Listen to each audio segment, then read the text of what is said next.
Assalamualaikum warahmatullahi wabarakatuh. Eh, Perkenalkan kami dari kelompok 2 mata kuliah analisis pengubahan tingkah laku.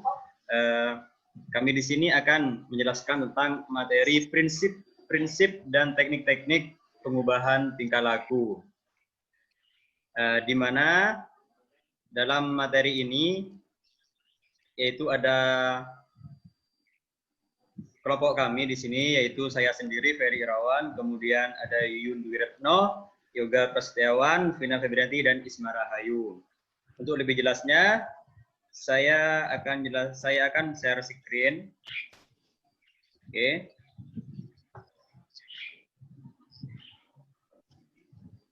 Kelihatan ya? Ya, kelihatan.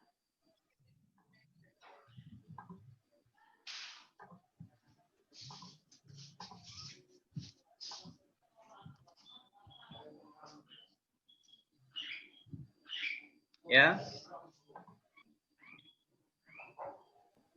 Sudah kelihatan. Monggo bisa dimulai. Sebentar.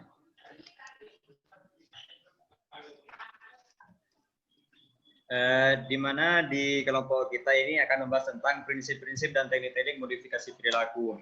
Di dalamnya itu ada 4 poin besar yang akan kita paparkan, di mana yang pertama itu ada modifikasi perilaku yang akan dijelaskan oleh Yuyun Dwi Retno, kemudian prinsip-prinsip pengubahan tingkah laku oleh Vina Febrianti, kemudian teknik modifikasi perilaku yaitu Yoga Prasetyawan, serta strategi modifikasi perilaku oleh Isma Rahayu. Ya. Memasuki materi yang pertama yaitu modifikasi perilaku. Apa sih modifikasi perilaku? Kemudian karakteristiknya apa sih modifikasi perilaku itu? Kemudian tujuan dari kita memodifikasi perilaku itu apa? Kemudian perilaku yang kita modifikasi atau yang kita rubah itu perilaku yang seperti apa? Itu yang akan dibahas dalam ini. Oke, untuk itu silakan kepada Mbak Yun selaku pemateri kami persilahkan. Monggo Mbak Yun, silakan speakernya dihidupkan.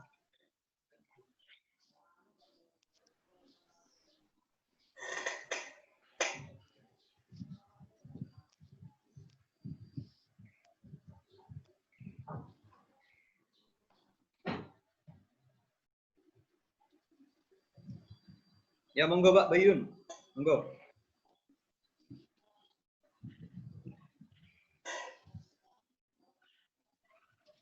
Assalamualaikum warahmatullahi wabarakatuh. Di sini saya menjelaskan tentang pengertian modifikasi perilaku. Dari modifikasi perilaku diartikan sebagai upaya atau tindakan untuk mengubah perilaku. Yang kedua, aplikasi prinsip-prinsip belajar yang terjadi secara sistematis untuk mengubah perilaku tidak dapat menjadi perilaku aktif. Yang ketiga, penggunaan secara empiris teknik perubahan perilaku untuk memperbaiki perilaku melalui penguatan positif. Yang keempat, penguatan positif, penguatan negatif, dan hukuman. Yang keempat, usaha untuk menerapkan prinsip proses belajar maupun prinsip-prinsip psikologis manusia. Yang selanjutnya adalah karakteristik modifikasi perilaku. Mohon maaf Yun, sinyalnya putus-putus, suaranya putus-putus. Coba cari sinyal yang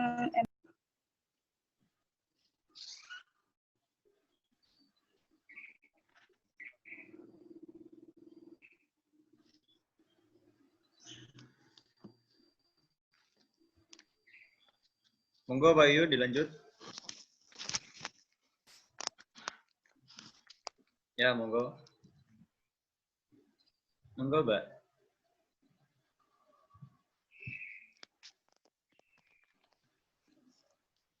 Mungkin sinyal dari rumahnya Mbak Yun kurang enak di sana ya, kurang stabil. Jadi suaranya tekat-tekatan.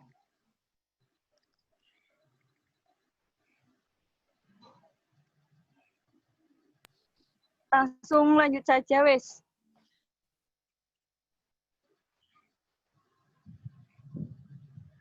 Ya, jadi modifikasi perilaku itu aslinya bagaimana perilaku seorang itu bisa dirubah. Kan itu pada intinya seperti itu. Modifikasi perilaku itu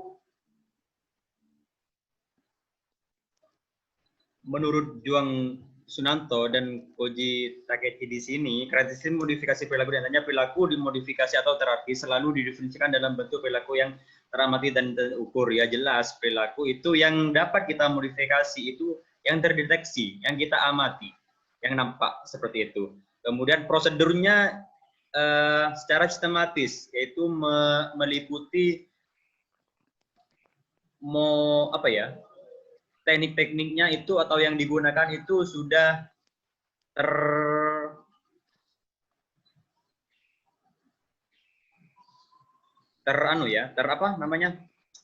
sudah teruji oleh keilmuan seperti itu. Bisa dibaca sendiri, aslinya ini kan sudah kemarin. Cuma kita ngulang sekilas saja. Jadi tujuan modifikasi perilaku itu ada di sini, tujuan khusus dalam modifikasi hendaknya memenuhi 3 kriteria seperti yang disebutkan oleh Edi Purwanto ya. Di antaranya adalah spesifik jelas, yaitu merupakan perilaku yang spesifik yang berbeda dengan yang lain, baik itu bentuk. Jadi tujuan modifikasi perilaku itu kita tujuan mengubah perilaku seorang itu secara spesifik. Dari asalnya perilaku itu yang dulu maladaptif, karena modifikasi perilaku kalau kita lihat di materi sebelumnya itu ada 2 macam. Ada perilaku yang berlebih dan ada perilaku yang berkurang. Itu yang harus kita modifikasi, yang harus kita rubahnya di sana. Secara spesifik yaitu perilaku itu harus berubah gitu. Tujuannya seperti itu. Dapat diukur, kemudian dapat diulangi kemunculannya. Ya jelas kontinu. Artinya tidak hanya saat itu saja perilaku itu berubah. Mungkin selamanya, seperti itu. Kalau bisa selamanya. Apalagi perilaku yang baik, mungkin harus dipertahankan, seperti itu. Nah, yang ini yang dimaksud. Jadi perubahan dalam memodifikasi perilaku, itu yang pertama peningkatan perilaku. Ya jelas, dari yang asalnya perilaku ini buruk menjadi baik. Kemudian dipelihara, pemeliharaan perilaku. Nah, kemudian ada pengurangan atau penghilangan, yang buruk itu dihilangkan, seperti itu. Kemudian ada perkembangan atau peluasan perilaku, yaitu masuk di poin pemeliharaan perilaku, yang artinya perilaku itu harus diperluas atau diperkembangkan, yang artinya baik semakin baik lagi, seperti itu. Kemudian selanjutnya prinsip-prinsip yang akan dijelaskan oleh Mbak Vina. Monggo dipersilakan Mbak Vina.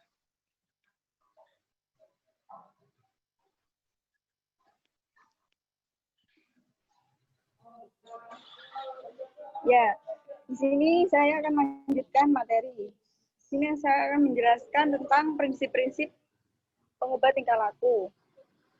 Yang pertama itu, kebanyakan tingkah laku manusia itu didapat dari hasil belajarnya. Karena tingkah laku itu dapat diubah dengan belajar. Jadi tingkah laku itu kalau kita mau mengubahnya, kita bisa dengan belajar. Selanjutnya target tingkah laku yang mudah diubah adalah tingkah laku yang dapat diamati dan dapat diukur. Tingkah laku itu perlu dirinci dengan jelas indikatornya. Selanjutnya, tingkah laku dapat diubah dengan memanipulasi kondisi belajar. Jadi misalnya kalau mau hasil tingkah lakunya itu baik, bisa dengan cara memanipulasi belajar. Selanjutnya, meskipun ada keterbatasan tertentu, pengaruh temperamen atau emosional, semua anak berfungsi lebih efektif jika mengalami konsekuensi yang tepat.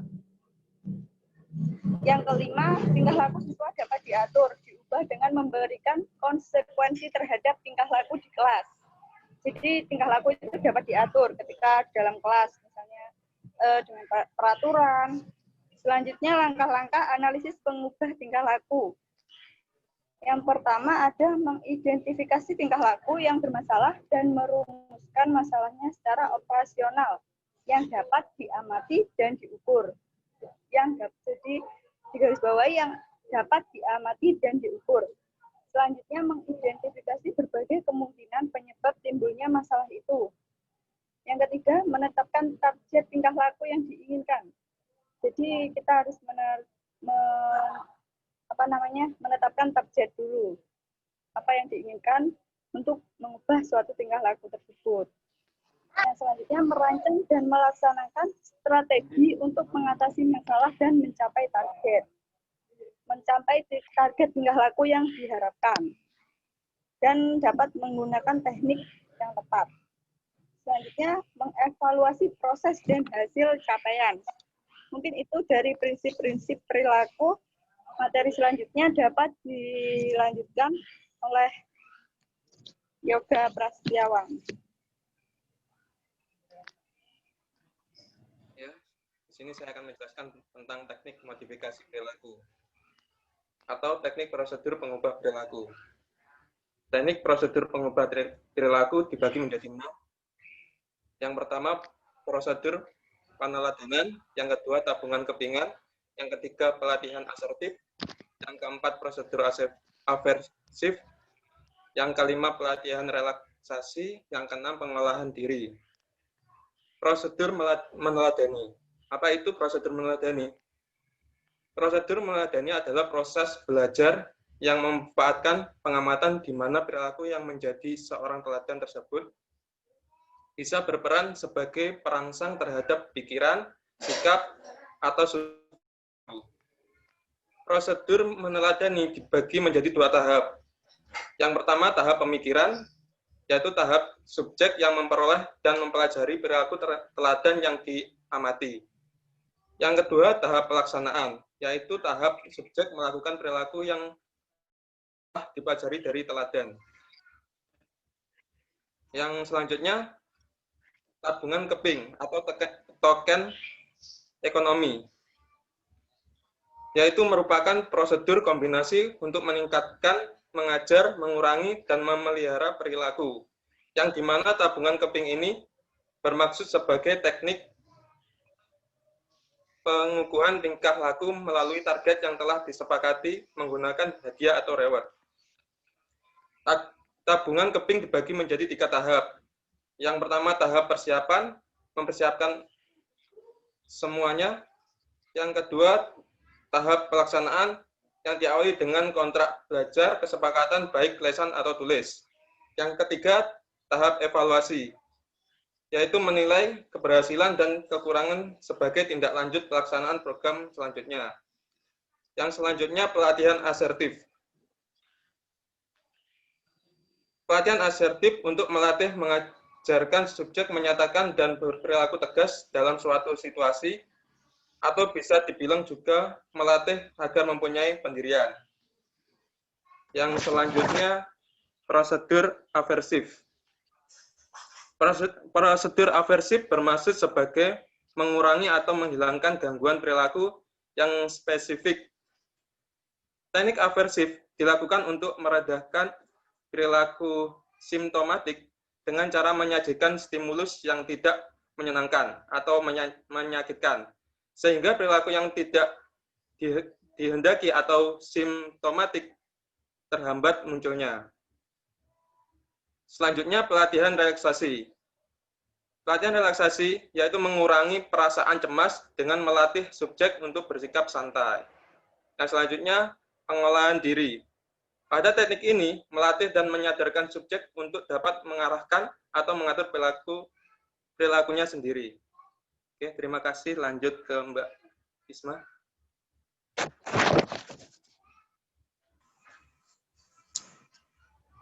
Ya, terima kasih untuk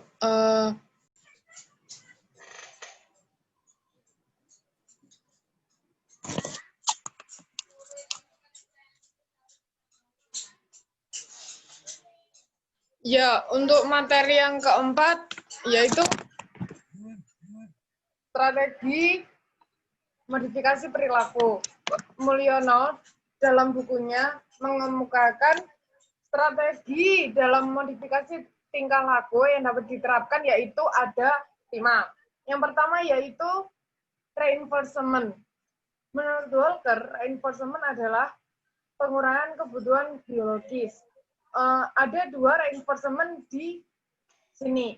Yang pertama yaitu reinforcement positif yaitu peristiwa menyertai perilaku dan menyebabkan meningkatnya frekuensi perilaku yang diharapkan. Untuk reinforcement negatif, yaitu hilangnya peristiwa yang tidak menyenangkan setelah adanya respon yang diharapkan muncul. Yang kedua yaitu punishment. Untuk punishment, suatu tindakan yang menyenangkan atau penghilangan peristiwa menyenangkan yang mengikuti respon dan dapat mengurangi atau menghilangkan frekuensi tersebut. Yang ketiga yaitu extinction. Menurut Walker, extinction experimenting yaitu suatu prosedur dengan menghapus upah dan juga menunjukkan menghilangnya respon. Mumpuniarti dalam bukunya memperjelas pendapat ini bahwa extinction merupakan penghentian reinforcement dari suatu respon. Yang keempat yaitu shaping dan backward chaining. Pemecahan terhadap perilaku yang dipelajari menjadi bagian-bagian kecil, sehingga dapat dilakukan anak secara bertahap sebagai upaya implementasi dari analisis tugas dan pengajaran berprogram. Shaping, menurut Walker, yaitu membentuk respon dalam pola yang berada pada batas keahlian si pelatih. Adapun backward chaining, yaitu melatih tahap-tahap perilaku yang dipelajari dimulai dari perilaku yang diharapkan ke perilaku yang telah dikuasai, atau dengan kata lain mengurangi bantuan dari langkah belakang menuju ke langkah depan. Yang terakhir yaitu prompting dan feeding. Prompt adalah peristiwa yang membantu anak untuk melakukan suatu respon atau dorongan. Sedangkan feeding adalah penghilangan secara gradual dari suatu prompt. Menurut Mumpuniarti, adapun bentuk dorongan atau prompt dapat bervariasi, yaitu mulai dorongan fisik atau membantu secara fisik, dorongan verbal dengan isyarat suara, dorongan visual berupa menandai materi dengan garis yang menyolok sampai kepada dorongan bentuk tubuh atau gestur. Demikian yang dapat kelompok kami sampaikan untuk materi ini. Selanjutnya saya serahkan kembali ke moderator.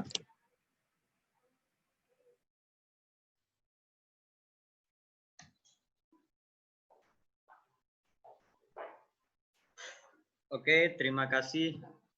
Jadi dapat kami simpulkan bahwa perilaku manusia itu dibentuk berdasarkan hasil dari segenap pengalamannya berupa interaksi individu dengan lingkungan sekitarnya. Jadi perilaku itu bisa terbentuk melalui proses belajar, kemudian ada yang dari proses pembawaan seperti itu. Nah, kemudian dalam memodifikasi perilaku itu ada yang namanya reward atau penghargaan yang biasa kita sebut dengan reinforcement, dan juga ada yang namanya punishment atau hukuman. Jadi kalau kita modifikasi atau perilaku kita itu semakin baik, kita kasih reward, kasih hadiah. Dari hadiah itu bisa jadi perilaku yang kita modif, yang kita rubah itu bisa bertahan seperti itu. Kemudian untuk merubah perilaku seorang itu juga ada yang namanya punishment atau hukuman. Misalnya kita tidak boleh melawan ini, tapi kita melanggar, maka kita dikasih hukuman seperti itu. Contoh, misalnya anak suka memukul saudaranya, yaitu dikasih punishment. Kalau tetap memukul saudaranya, maka hukumannya apa? Ya kasih yang mereka takutin. Contohnya dia takut kegelapan, kunci di kamar, sehingga ia tidak akan lagi berbuat tindakan untuk memukul saudaranya itu, karena yaitu yang dimaksud dengan punishment atau hukuman seperti itu. Jadi strategi-strategi seperti itu bisa dapat merubah perilaku seorang. Kemudian prinsip-prinsip yang terdapat dalam pengubah tingkah laku itu, yang pertama itu adalah kebanyakan tingkah laku manusia itu berasal dari hasil belajarnya, maka ada yang namanya teori perilaku, ya kan, seperti itu dari belajarnya. Kemudian target tingkah laku yang mudah dirubah itu adalah tingkah laku yang diamati, nampak jelas, tidak abstrak ya. Seperti itu. Kemudian meskipun ada keterbatasan suatu, misalnya ada individu satu dan individu yang lain itu pasti ada perbedaan. Nah, seperti itu. Kemudian ada perbedaan seperti pengaruh temperamen atau emosional. Tapi semua anak itu berfungsi secara lebih efektif jika mengalami konsekuensi yang tepat. Maka di sana peran reinforcement dan punishment itu sangat penting. Kemudian dalam teknik prosedur pengubah tingkah laku diantaranya itu yang ini, yang umum itu adalah prosedur peneladanan seperti modeling. Kemudian ada tapungan kepingan, yaitu seperti memberikan hadiah kalau mereka mengikuti apa yang diperintahkan oleh konselor sehingga ia merubah perilakunya. Itu ada tapungan kepingan, dikasih reward seperti itu. Kemudian ada pelatihan asertif, yaitu seperti permainan peran. Jika tidak bisa mengungkapkan apa yang ada dalam pikirannya, karena biasanya itu takut atau malu, biasanya dikasih seperti permainan peran. Nah, sehingga apa yang mereka rasakan itu bisa terflowkan di sana. Kemudian ada prosedur aversif, yaitu seperti time out, seperti yang saya jelaskan tadi. Ada seorang anak suka memukul temannya, kemudian diancam dimasuki kegelapan, sehingga ia tidak berani untuk memukul saudaranya lagi. Itu time out namanya. Kemudian time out di teknik-teknik konselor itu ada kemarin. Kemudian ada pengelolaan diri, kemudian ada pelatihan keterampilan sosial. Untuk lebih selengkapnya bisa dibaca di makalah seperti itu yang kami kirim. Mungkin itu saja yang bisa saya sampaikan. Kurang lebihnya kami mohon maaf yang sebesar-besarnya apabila ada dalam penampilan video atau dalam presentasi kami ada kekurangan. Ya. Akhirul kalam, Allahul muwaffiq ila aqwamit thoriq. Wassalamualaikum warahmatullahi wabarakatuh. Waalaikumsalam.